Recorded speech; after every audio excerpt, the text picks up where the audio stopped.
ظاہر سی بات ہے انٹرنس پر سیدھے ہی آتے ہی بڑے بڑے محلات اور سب کے نام لگے ہوئے ہیں.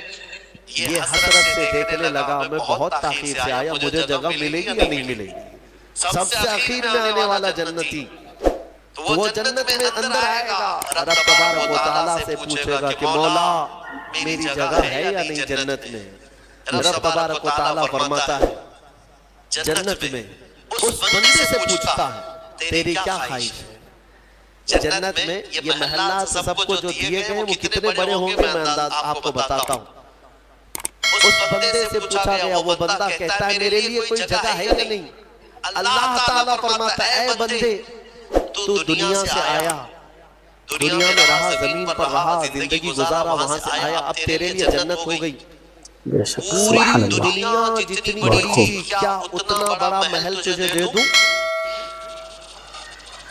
جنت میں اتنا بڑا ایک محل تجھے دے دوں. وہ خوشی سے مولا کی بارگاہ میں اچھلنے لگا, مولا اتنا بڑا محل,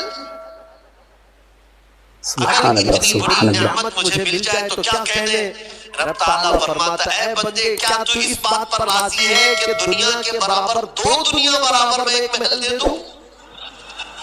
دگنا دنیا جتنی بڑی ہے اس سے بڑی. وہ بندہ خوشیوں سے جھومتا جا رہا ہے یہاں تک کہ رب تعالیٰ اضافہ کرتا جا رہا ہے. حدیث پاک میں ہے اللہ تعالیٰ نے فرمایا کہ پوری دنیا کے برابر 3 گنا بڑا محل تجھے جنت میں دے دوں. سبحان اللہ بے شک. عشق کرنے لگا مولا یہ میری حیثیت سے زیادہ ہے اور تیرے فضل کے لیے کوئی چیز کمی نہیں ہے.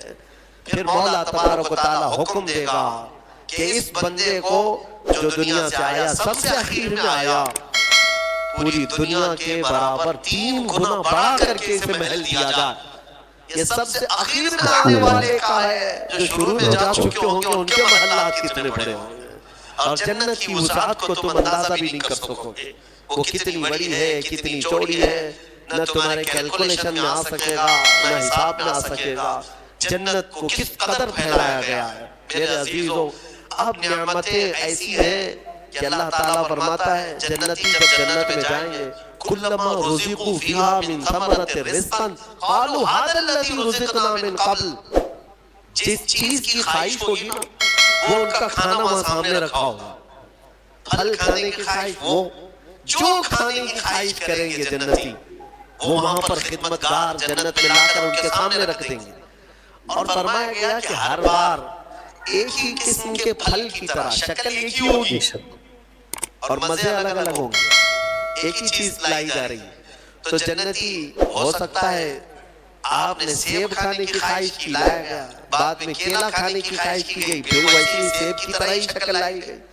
پھر بعد میں آپ کو گوشت کھانے کی خواہش کی, تب بھی سیب کی طرح ہی چیز لائی گئی. تو جنتی کہیں گے کہ یہ کیا ہے, جب جب ہمیں رزق دیا جا رہا ہے ایک ہی طرح کا دیا جا رہا ہے.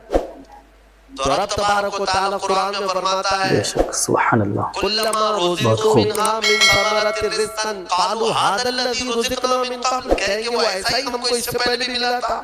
اللہ فرمائے گا وہ ایسا نہیں ہے, وہ اتو متشابہا, بلکہ اس سے ملتا جلتا ہے, لیکن تم کھاؤ جو تمہارے من میں لذت چاہیے وہ اسی میں مل جائے.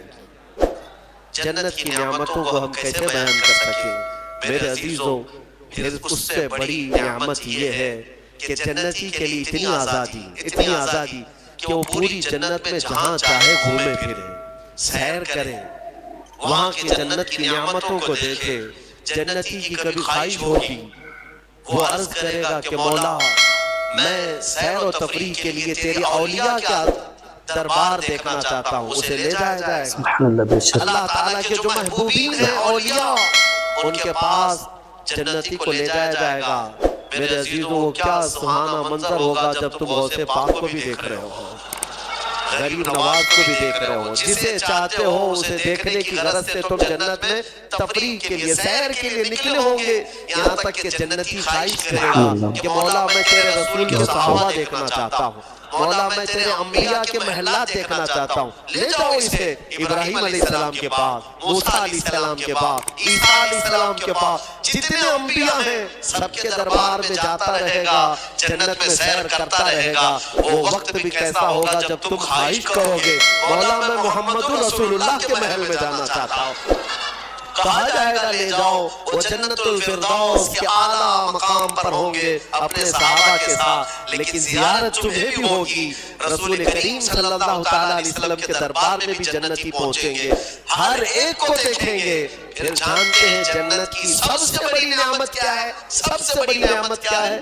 جنت کی سب سے بڑی نعمت یہ ہے کہ رب تبارک و تعالیٰ فرمائے گا بندے سب کی تو نے زیارت کی، اب حجابات ہٹاتا ہوں تو میرا بھی دیدار کر لے۔ اللہ رب العزت وہاں پر حجابات ہٹائے گا، اور بندے کے لیے سب سے بڑی نعمت یہ ہے کہ جنت میں بندہ اپنے رب کا دیدار کرے گا۔ وجوہ یومئذ ناظرہ الی ربہا ناظرہ، قرآن میں اللہ فرماتا ہے وہ چہرے کیسے چمک رہے ہوں گے جو اپنے رب کی طرف خوشحالی میں دیکھ رہے ہوں گے، مولا کو دیکھ رہے ہوں گے۔ سبحان اللہ۔ اور ایک روایت یہ بھی ملتی ہے جنتیوں کو اس دن یہ کہا جائے گا کہ اے جنتیوں آج تم کچھ سننا پسند کرو گے؟ کہیں گے مولا تیری حمد، تیری ثنا، تیرے حبیب کی تعریف، دنیا میں گانے بجانے نہیں سنتے تھے، بچتے تھے اپنے کانوں کو بجاتے تھے، جنت میں انہیں سنایا جائے گا کس سے؟ کہا جائے گا حوران جنت کو کہ اپنی سریلی آواز سے انہیں نغمات توحید سناؤ، اللہ تعالیٰ کے حمد کی، توحید کی وہ سریلی آواز میں نغمات سناتی رہیں گی۔ جانتے ہیں جس کو سننے کا شوق ہوتا ہے وہ مدہوش ہوتا ہے۔ ہاں اللہ رب العزت کی حمد حوران جنت سے سنتے سنتے 100 سال گزر جائیں گے، 100 سال گزر جائیں گے۔ پھر رب تبارک تعالیٰ فرمائے گا اے جنتیوں سیراب ہو گئے، کہیں گے مولا اور بھی ہم سننا چاہتے ہیں، اور بھی ہمیں سنایا جائے۔ پھر کہا جائے گا دنیا میں سب سے میٹھی آواز حضرت داؤد علیہ السلام کی، داؤد علیہ السلام، لحن داؤد مشہور ہے۔ جب داؤد علیہ السلام زبور شریف کی تلاوت کرتے تھے تو اڑتے ہوئے پرندے آسمان میں رک جایا کرتے تھے، پہاڑ وجد میں آتے تھے داؤد علیہ السلام کی آواز پر۔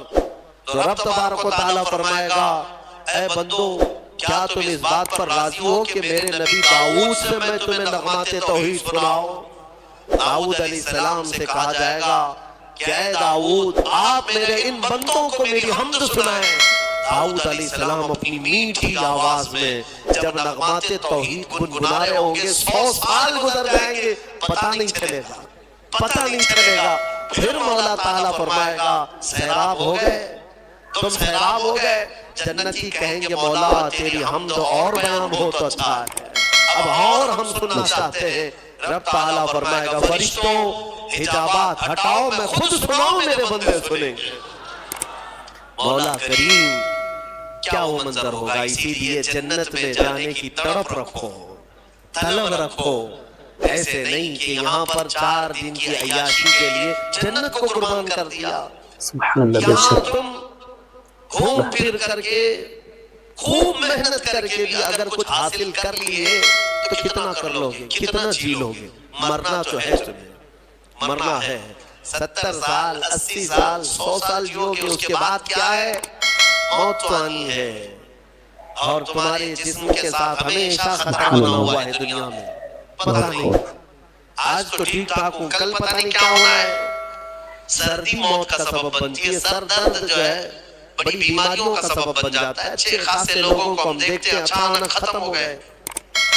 تو یہ دنیا تو ایسی ہے، تم کروڑوں کما کر کے بھی وہ عیش نہیں لا سکو گے۔ ہم نے دیکھا ہے، آپ نے قارون کی جنت سنی، قارون کے خزانے سنے ہوں گے، اور شداد کی جنت سنی ہوگی۔ شداد نے جنت بنا دیا تھا دنیا میں۔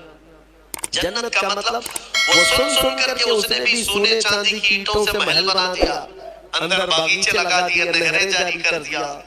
لیکن شداد اس جنت میں قدم تک نہیں رکھ سکا، اس سے پہلے موت آ گئی، مر گیا۔ مرنے کا ٹینشن تو روز ہے تمہیں آج، جنت میں نہیں۔ یہاں اسی لیے میں کہتا ہوں دنیا پر جنت کو قربان مت کرنا۔ بہت زیادہ اگر تم محنت کر بھی لے جاؤ گے تو چند دنوں کا عیش ہے تمہارے پاس، یہ مال، یہ متاع، یا عورتیں، یہ بچے۔ ہاں تو گائز ویڈیو دیکھ کر کے آپ کو سمجھ میں آ گیا ہوگا کہ جنت کیسا ہوگا، وہاں پہ کیا کیا ہوں گے، کس طرح سے چیزیں ملے گی، کس کس کی زیارت ہوگی۔ تو آئی وہ آپ کو سمجھ میں آ گیا ہو تو کمنٹ باکس میں ضرور بتانا، نہ سمجھ میں آیا تو وہ بھی باقی آپ کا رائے کیا ہے کمنٹ باکس میں ضرور بتانا، اور ویڈیو کو لائک کر کے شیئر کر دینا، اور چینل کو سبسکرائب کر لینا۔ پھر ملتے ہیں نیکسٹ ویڈیو میں، اللہ حافظ۔